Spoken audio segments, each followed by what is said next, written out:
Our next speaker has been one of the outstanding lay leaders in the Archdiocese of Boston. He's known for his wisdom and influence in helping the church in Boston regain its momentum after the crisis in 2002. Jack Connors Jr. is a name most Bostonians know well and admire. He is the founding partner and chairman emeritus of Hill, Holliday, Connors, and Cosmopolis, one of the top 20 advertising firms in the United States. He's been a major force behind the campaign for Catholic schools in Boston and is a respected voice for greater lay participation in Catholic life. Would you welcome, please, Jack Connors?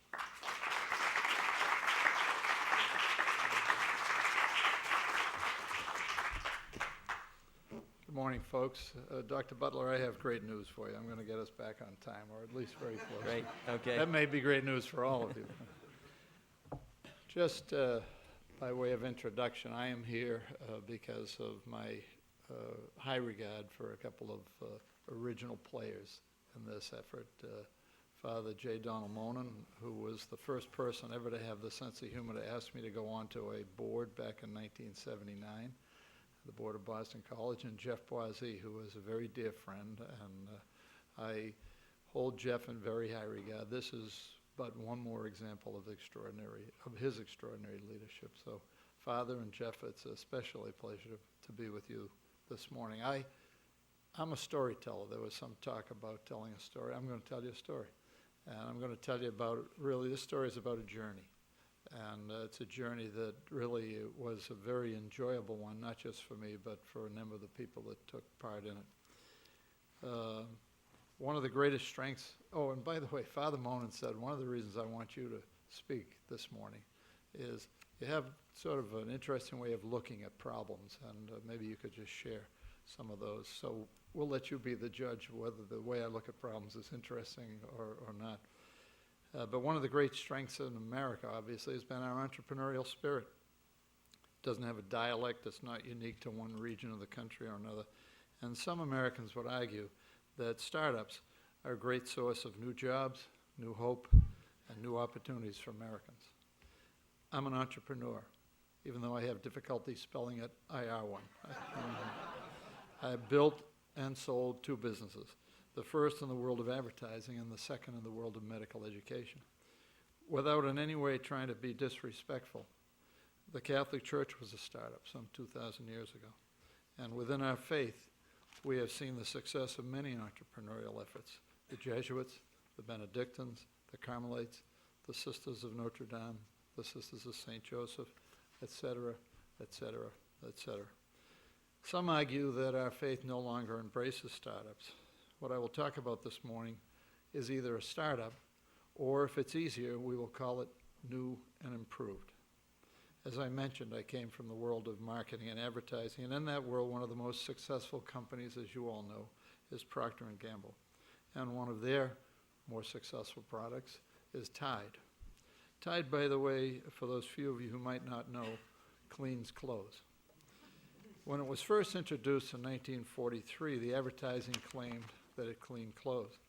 In the 67 years since its introduction, Procter & Gamble has chosen to say that Tide is new and improved, approximately 50 times. By the way, it still only cleans clothes. It doesn't make your bed, it doesn't prepare your meals, it still only cleans your clothes.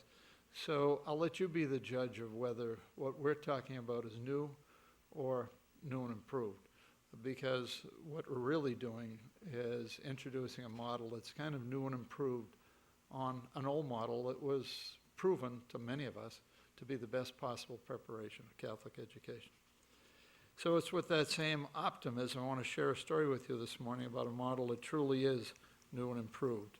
In the Archdiocese of Boston, one of America's oldest cities, 2/3 of the Catholic schools are located where 1/3 of the Catholics reside. In our oldest cities, Boston, Dorchester, Lawrence, Lowell, Brockton, etc. As the immigrant population enjoyed some degree of wealth and left for the suburbs, the churches went to the suburbs, but they didn't always build a school on a one-for-one basis as they had done in the cities. Before I get into the specifics of our project, I would like to just set the stage by sharing a little bit of data. In 1965, there were 5.5 million boys and girls and 13,500 Catholic schools in America, essentially parish schools. Today, just 45 years later, which is not long in a 2,000-year-old tradition, there are 2.1 million boys and girls and 7,000 schools. In the Archdiocese of Boston, where I come from, the numbers are almost more dramatic. In 1965, there were 250 parish schools with 150,000 children. Today, there are 90 schools with 50,000 children. Obviously, this is not a growth industry. If it were a stock, you'd want to short it. If it were a company, you'd have to close it. But it is neither a stock nor a company. It is rather the seed crop of our faith. The Catholic Church is also providing the second largest K-8 education system in America, just after the national public school system. Throughout the American Catholic school system, and I use the term system loosely, the primary source of revenue is tuition. But tuition doesn't begin to cover the cost. In fact, it covers about half the cost. Beyond tuition, the next biggest source of revenue varies between cake sales, car washes, and bingo nights. About 4 years ago, Cardinal Sean O'Malley, then Archbishop O'Malley, asked a group of us to develop a strategic plan for the future of the Archdiocesan parish schools. As a result of that process, we learned several interesting things, some of them more or less obvious. The system was essentially broken. Most of the surviving schools were barely keeping their heads above water. Morale was through the floor.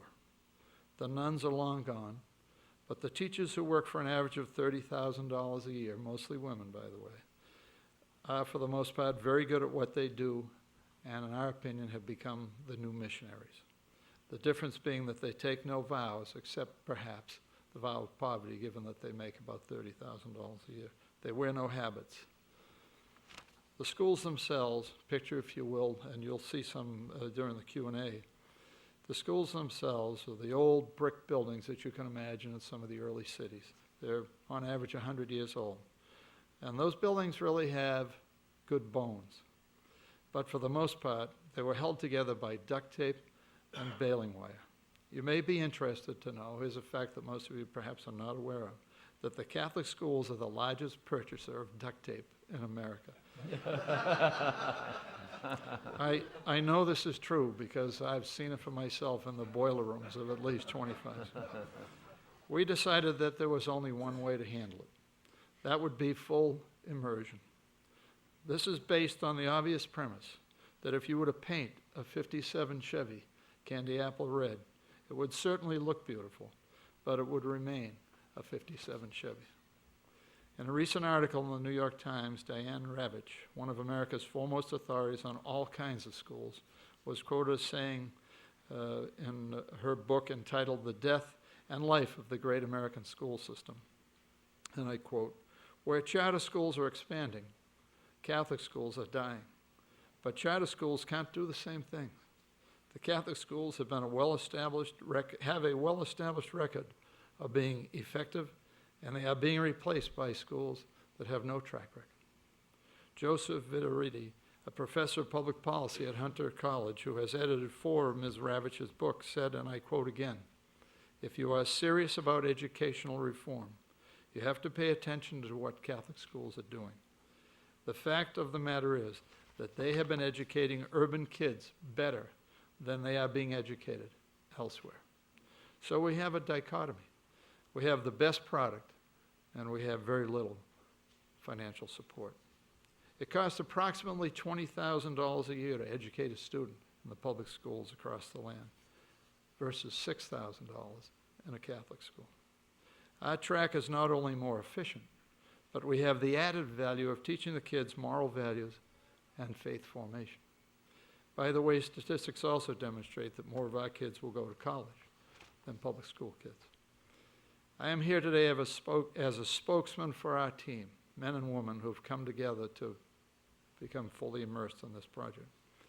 Some of us have been critical of some of the leaders of our faith, but all of us agree that the best way to fix our church is from within. The story I'm about to tell you is nothing more than the story our Lord shared about the Good Samaritan. It's no big deal, really. It's what we should be doing. And by the way, it is working, and it is changing the lives of thousands of kids and their families. These children, by the way, are not Irish and Italian as the kids were when I went to Catholic school. They are the children of the new immigrants, and their parents have exactly the same aspirations for their children as your parents had for you. We believe that by rebuilding our Catholic schools, we can improve lives, improve communities, and help secure the future of our faith. Now, as I mentioned, this has been a journey, and there's been several inspirations along the way, but I'd like to just share one, if I may, and that is an opportunity we had to visit a priest who had recently been named a pastor of Immaculate Conception Parish in Lowell, Massachusetts. It's a church that is so large that it is nicknamed the Cathedral of the Merrimack Valley. And a friend of ours, Father Nick Sanella, he's a man that was very confused about what he wanted to do in his life, and I love to kid him about it. He decided first and foremost, after he graduated from Boston College, that he wanted to become a lawyer. So he went to law school and became a lawyer. And he was pretty good at it. And he was very good at it, made some significant money. He decided the law wasn't for him, so he decided to go to medical school, where he became a vascular surgeon. And he made even more money as a vascular surgeon. And he decided that there was no satisfaction in that. So I introduced him to my assistant. He was Italian, she was Italian. I figured this was a match made in heaven. I invited the two of them to the north end of Boston for an Italian dinner. Who's a better matchmaker than I? And right after dinner, I said, I'm going to just leave you two alone here. You enjoy the rest of the evening. And I gave myself a high five, if that's possible, leaving. I was so excited about the possibilities of what might be here in the future. The next morning, curious, I asked my assistant how things went the night before. She said, Jack, Nick didn't have the heart to tell you because he knew that you were excited about bringing us together. But he's decided to enter the priesthood. So he went to what we refer to as delayed vocation, Pope John the 23rd in Weston, Massachusetts, and he found his love. He searched for a very long time, and he's just a magnificent pastor and priest. And unlike in the old days in the Archdiocese of Boston, when you waited 25 or 30 years to be a pastor, he was 2 years out, and they turned over the Church of the Immaculate Conception. Now, it had been, just to kind of give it some context, it had been run by the Oblates of Canada. But the Oblates essentially handed the keys to this new Cardinal, Cardinal O'Malley, and said, there aren't enough of us, we're going back to Canada. So Father Nick invited me to see his new parish. So I drove from Boston to Lowell, and he met me at the front door of the rectory. And as we went through the rectory, he reminded me, and this is an example of what our church in transition. There are 26 bedrooms in the rectory. Give you an idea how big the parish is? 26 bedrooms in the rectory, and he's the only priest in residence. And the good news there is he could stay in a different room virtually every night. So then we went into the church, and Father Nick is a big man. He's probably twice my size, and just a sweetheart of a man, and loves his faith. And he opened wide his great arms in the nave of the church, and he said, Jack, this is my parish. And there was a little bit of an epiphany, just a modest one. And I kind of went back with him 100 years, when after the great stonemasons and the carpenters and the folks who prepared the stained glass windows, after they finished this beautiful new Cathedral of Merrimack Valley, Immaculate Conception Church, the bishop probably held a mass in celebration, I imagine, to thank all of the laborers, mostly immigrants, for the work that they had done. And the epiphany was this: what will we build? Have we become a generation of people who just use things? And are we a generation of people who have lost the fire and the passion that you spoke of, Father, for raising money, etc.? It's important to be aware of the environment. When we started 4 or 5 years ago, many churches have been closed, and for many reasons, mostly lack of, they didn't need as many churches, there weren't as many pastors to go around, etc., and the flock wasn't as large. Folks in the Archdiocese were suspect. So we decided that we're not one more group that's coming from the archdiocesan offices to help you, to which everyone rolled their eyes. We waited to be invited. 3 pastors from Brockton visited the cardinal and essentially handed him the keys to 3 schools. There were 100 kids in each of these schools.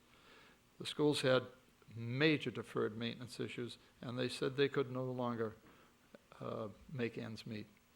We sent a team in and eventually recommended the closure of 1 school and the complete rebuilding of 2 others to create a Brockton campus. Now, hidden in this new approach is the old model. The model we all know is the parish school. We don't have the parish school anymore. We have the Trinity campus in Brockton, and we have the Pope John campus in Dorchester, because parishes really don't have enough resources to run the schools, so we create regional models. We asked the former head of Brockton Public Schools to lead the academic rebuilding, and John Fish, the CEO of Suffolk Construction, to manage the complete restoration, tear out the boiler rooms, remove the chipped asbestos tiles, replace every window, install air conditioning, and refresh the faculty. And there's a wonderful woman who is the president of our organization who leads this effort for us. Her name is Kathleen Driscoll, and she's in charge of making sure of the substance. Today we have 2 schools that are virtually brand new, each of them at a cost of approximately $8 million. You've all heard the expression, if you build it, they will come. Today in Brockton there are 545. Now remember, there were 3 schools with just under 100 in each school. Today there are 545 boys and girls in our 2 schools. There is a waiting list. There is a program for gifted students. There is a glee club. There's a band. There are sports teams. But mostly, there's great joy. On the strength of that success, we were invited to Dorchester, as I mentioned, where we have replicated the model. The schools are no longer parish schools. They are regional schools with regional governance. The church owns everything and has absolute control over the teaching of religion. We take care of everything else. We now have 4 brand new schools, 2 in Brockton, 2 in Dorchester, and hope to begin construction of a 5th within the next 12 months. And by the way, each of these schools, as I mentioned, tuition doesn't cover it. Each of these schools loses $400,000 to $500,000 a year. That's all built into our giving. We, to date, in these 4 years, we've raised over $50 million, and we've learned something there as well. The church has many strengths. Our faith has many strengths. Fundraising is not typically one of them. Fundraising is a profession, and everyone in this room is trying to raise money for something. The Wharton School is trying to raise money. The University of Pennsylvania is trying to raise money. The University of Pennsylvania Medical School is trying to. Everyone in the cities and towns that you come from is trying to raise money. And it's all from the same suspects or prospects. So 4 of us agreed to a startup, a development team, to create a development team, and we hired some of the best professionals, paying the leader $250,000 plus benefits. Soon that startup will be self-sufficient, but we couldn't afford the ramp-up time. So you may say we jump-started it with a $2 million investment. 4 of us, $500,000 a year, until it was well on its way. Now, some of you are old enough to remember the 80-20 rule. Again, coming from marketing, I started my career in New York at an advertising agency called Batten, Durstein, and Osborne, which Jack Benny said sounded like a piece of luggage falling down the stairway. And in those days, there was the 80-20 rule. 80% of the money came from 20% of the donors. 80% of the beer was consumed by 20% of the beer drinkers. That was Schaefer beer, the one beer to have when you're having more than one, directed right at the 80. I know all about beer marketing, by the way, and a little bit about consumption. Forget that rule. In philanthropy, there's a new rule. And I'm over-dramatizing it a little bit, but I come now not just from a Boston College experience, but as a member of the board of Brandeis University, as a member of the board of Emmanuel, as a member of the board of fellows at Harvard Medical School, as chairman of the board of a parent company that owns the Massachusetts General Hospital and has a joint venture with Dana-Farber Cancer Institute, and that owns the Brigham and Women's Hospital and 10 others. There's a new rule, and the new rule is 91. Forget about 80-20. It's 91. 1% of the donors give 90% of the money. And all that is, and you heard Dr. Shervish talk about some of it, is a reflection of the societal taffy pull. The middle class is a lot thinner. There are many more poor, and there are many more wealthy. And the new rule is, go where the money is. Go speak to the wealthy. So all we're doing, all our mission is to reintroduce the haves to the have-nots. Because most of the haves used to be have-nots. There's some of us in this room. I certainly am. We have over 500 donors today, some at the $5 million level. One foundation has given us $15 million. The leader of that foundation, the inspiration of that foundation, is here with us today, but I'm not going to embarrass him. And several gifts at the $1 million level. We have created a safe, nurturing environment for approximately 3,000 children. And by the way, our local colleges have been most helpful. We've rebuilt the plants, established new governance, improved the curriculum and the technology, and improved the faculty compensation. When I was a young man, I truly wanted to change the world. Now, at the age of 68, I take great joy in being a part of a team that make pieces of the world better, which, by the way, is what each of you do every day. This model works, but there is no pride of authorship. It does need to be replicated, however, on a much grander scale. And for you old-timers like myself around this room today who think maybe we're too old to engage in the battle, I proffer for your consideration the words of the great Scottish poet Robert Burns, who said, and I quote, "I've fought all my life. Why not one more fight?" Jeff, thank you for being a wonderful friend and a wonderful entrepreneur. And now I will attempt to answer any questions. And while I do so, there will be a slideshow to give you just a very quick sense of what we're going through for the betterment of the community. So I'll open up for questions if I may, Doctor. Absolutely.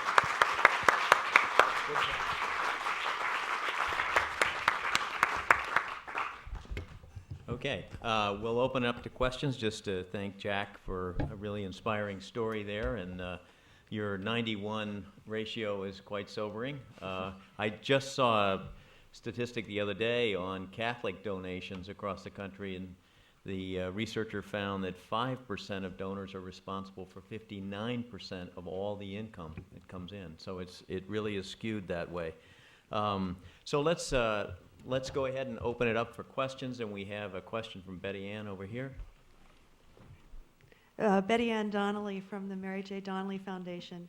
We are a proud supporter at a very modest level of the Campaign for Yes, Catholic you are. Schools, and Thank a big fan of Kathleen Driscoll, who's also a neighbor. And our kids are able to go to the same school, so I'm a big fan of Jack's. I want to put you on the spot.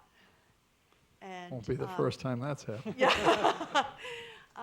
Given this morning's presentations, I'd like you to address the role of women in the church, because I think that there are so many people at all income levels whose hesitation to make a commitment to the institutional vitality of the church is in part connected with their feeling of a disconnect about the role of women in the church.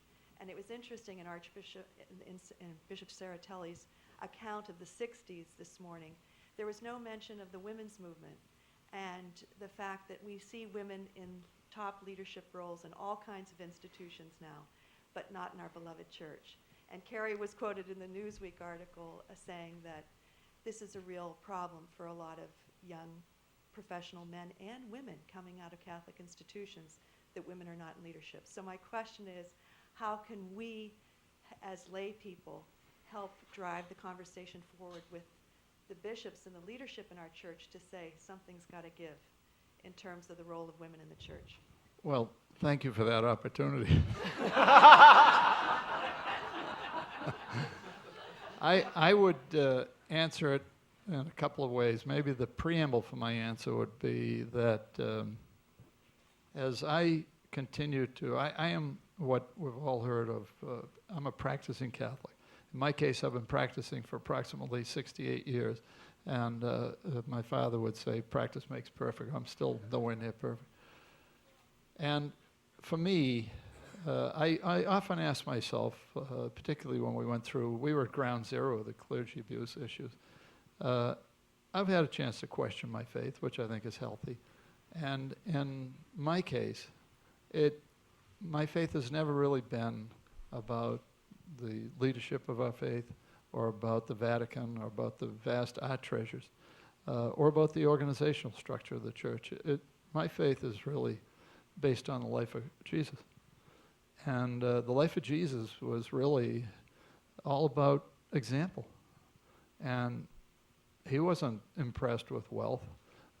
His life was spent in, as the lives of so many of the clergy here today, touching those who weren't really touched by others and weren't as fortunate as others in many cases. And for me, it's all about by example. And when I built a couple of companies, and being now a confirmed serial entrepreneur, I'm building a third one in the healthcare world, or at least trying. Particularly Hill Holly, where I spent 38 of my years helping to build that company, we found that putting women in leadership positions was beneficial, more so than guys, because in a lot of cases the guys thought they had it made, and the women were much more competitive because they felt they had something to prove. So you could argue that it was selfish. So no one needs to prove to me the effectiveness of the partnership, if you will, between men and women. And I say I never really speak to leadership. I just try to set an example. I think that's what the best of us in this room do. And your question reminds us that we're way behind the curve, and we need to set a better example, and we need to allow women, give them the keys. See what happens. We may be very pleasantly surprised. Is there an easier question out there? I hope that answers your question a little bit. Another question. Jack, I have a question on the Catholic schools. You've taken sort of a regional approach, and this question really deals with the statistic that you first mentioned about 2/3 of the schools being now... We're 1/3 of the Catholics. Exactly. And so the question is this. We've heard throughout the couple of days here of the newer approach in some school systems, Catholic school systems, to make this a mission of the whole diocese, to engage all parishes, whether they have a school or not, whether they have kids in Catholic schools, to get behind this mission. So today I think the national statistic is about 1 out of 10 Catholic children are in a Catholic school. So most Catholic kids are not in those schools. To go to the Catholic rank and file in the parishes and to say, this is a mission of the diocese, get behind it. How do you think that plays out there in Boston? Is that the approach? And Well, again, my answer will be subjective based on my own experience, but when we talk about in the healthcare world, as I mentioned, the Mass General Hospital, Dana-Farber, I'm the chairman of a holding company, or the parent company, called Partners Healthcare. And we need to remind ourselves at all times that no one was ever cured at Partners. And the parent really ought not to consider itself a big deal. That folks get cured at Dana-Farber or at the Mass General, the Brigham Women's, McLean's, whatever.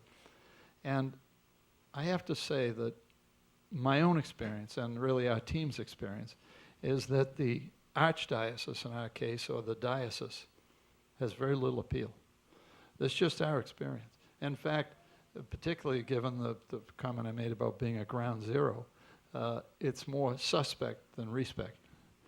And so the notion of doing something on a diocesan or an archdiocesan basis, I understand it. It makes sense. It sounds tidy, but I'm not sure quite how effective I doubt that it would be particularly effective in our case. I think one of the things we've learned is that one size fits one.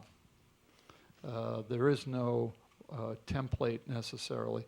What we saw in Brockton was to some degree the same. It was the same 100-year-old red brick building, but the demographics were different, the needs were different. And I think the template, the most impressive part of the template, other than the obvious, the money, et cetera, I think the best part, the most successful part, was breaking down the old notion that the parish has to run this place. We winter in Florida, and there's a little church down there at Naples, Florida, St. Anne's, and every time they get a brand new pastor, they're from, I want to say, the Oblates of Baltimore. They kind of wondered, is he going to be willing to have have the school too? And I think there's a real sense that some of the pastors who are beleaguered, they're not 45 anymore. The average pastor in our archdiocese is 68. Does he want to run a school? With all the changes that take place in curriculum and technology and the lack of curates, I'm not sure that my kids know what the word curate means.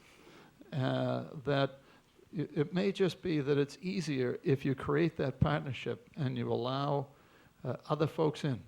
It's kind of give to Caesar what is Caesar's, you know. Everything that relates to ownership and theology or religion belongs to the church. We don't want to rewrite any of that. All we want to do is make everything else better so that can be a framework for the future. You have a question? I do. My question is that... Just say your name, please. Oh, Mark Magelka from Green Bay. Is this about women, Mark? No. No, it has to do with the broader mission.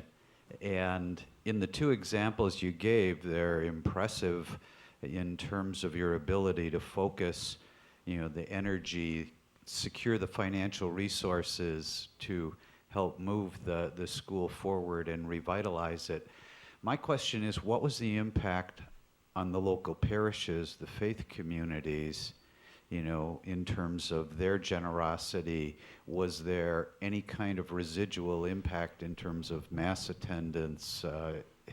It's a great question, and I'm not going to speak to mass attendance quite as much as some other pieces of it, but one of the more interesting outcomes of this has been, now remember, the parents were walking away, and now they're walking back, and they've become part of the governance. They're on the boards of each of these. We have, in addition to clergy, we have local business people, we have parents. But one of the interesting aspects of it is, and I don't think this is unique to Boston, in the 50s, the 40s, the 60s, the 70s, the 80s, I'm not sure that any Catholic school had any sense of what the word database meant. So if you go to a school and you say, any sense of, we go to Mission Church in Roxbury and say, it's a Redemptorist run parish. Any sense of who went here and maybe moved to Wellesley or Hingham and had some success? They have absolutely no idea. So the way we had to do it was anecdotally. And we went to a lot of breakfasts, had a lot of cups of coffee, a lot of teas, and the occasional cold beer, or in some areas a glass of wine with a little brie on the side. No. And we began saying, do you remember who went to the school? You went to Joe Corcoran, who's a friend of many of ours from the Boston College Board, went to St. Peter's Catholic School in Dorchester. There were 1,000 boys and girls in that school. That school is closed today, mostly because the 100 or so remaining parents refused to send their children there because the bullets are flying, and they'd truly be putting their kids in harm's way. But Joe would sit for hours and tell us, well, you ought to look at this guy and you ought to look at that. And I can tell you some great stories, some just hilarious stories of going to leads that Joe and others provided to see if we could generate some interest. And it didn't happen initially, but over time, once people found out how real it was, we had a true groundswell and found lots of people who wanted to come on board and play and contribute. And most of the contributors, They don't want to talk about the governance. They trust the leadership.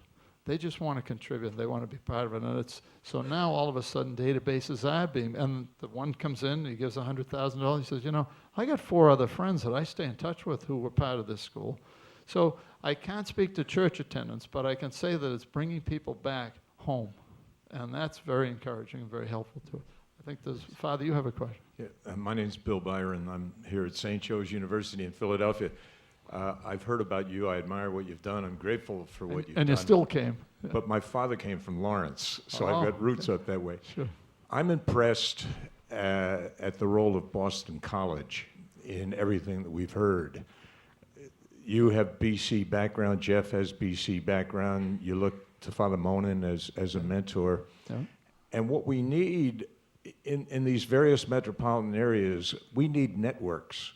And somehow or other, we have to be able to draw on those Catholic college networks. Not, and I used to be university president, so I know that you're always going for your own place.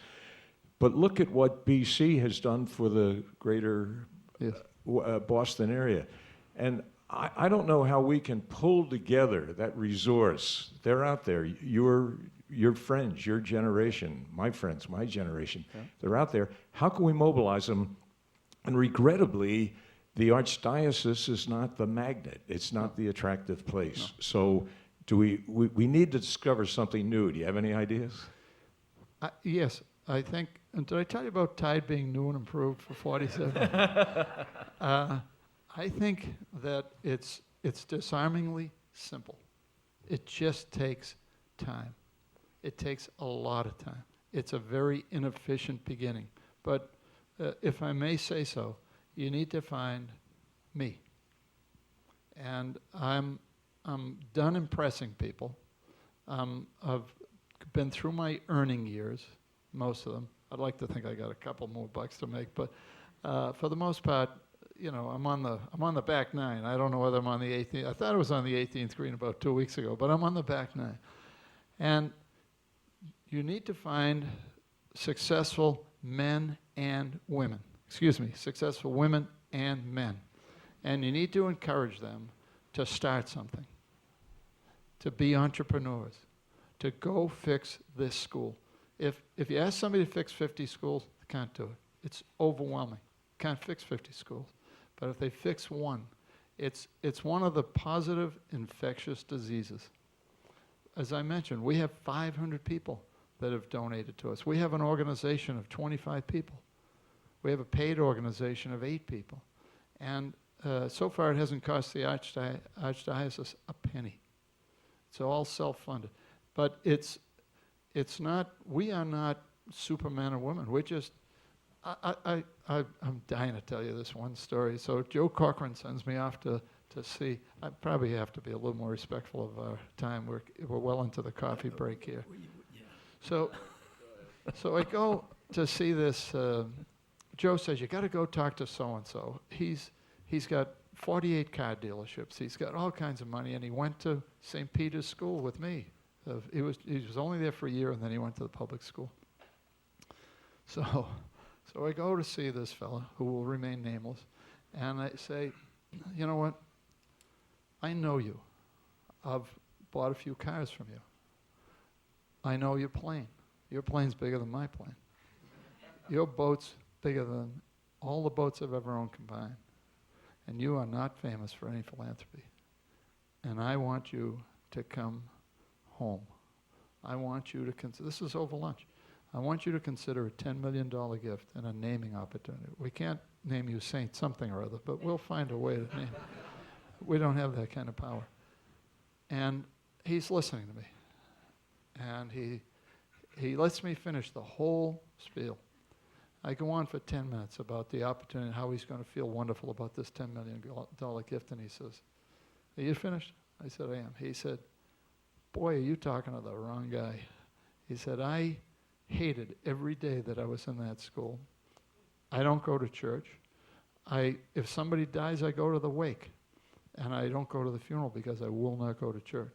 He said, so is there anything else you'd like to talk about? I said, yes. I built a camp for inner city kids, and I'd like to ask you for $250,000.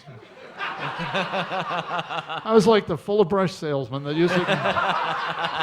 Well, if you don't want the radiator brush, perhaps you'll consider our beautiful line of toothbrushes. That's a true story, buddy. That's great. Jack, thank you. You should take this on the road. You're pretty good at it. Hey, Frank. Frank, can I just say I'm taking the chairman's prerogative here. You know, we promised you all a few years ago that we would always bring sort of best practices to the round table, and Jack's been a good friend, as he said, for a long time. But as you can tell, he is the real deal. He is a leader of unusual, not only capacity, but generosity. And what he's done for the city of Boston and is, you know, he will go down as one of the great leaders in the city of Boston. And I just want you to know it's a privilege, and I want to thank you as a friend for being here today. Thank you, Jack.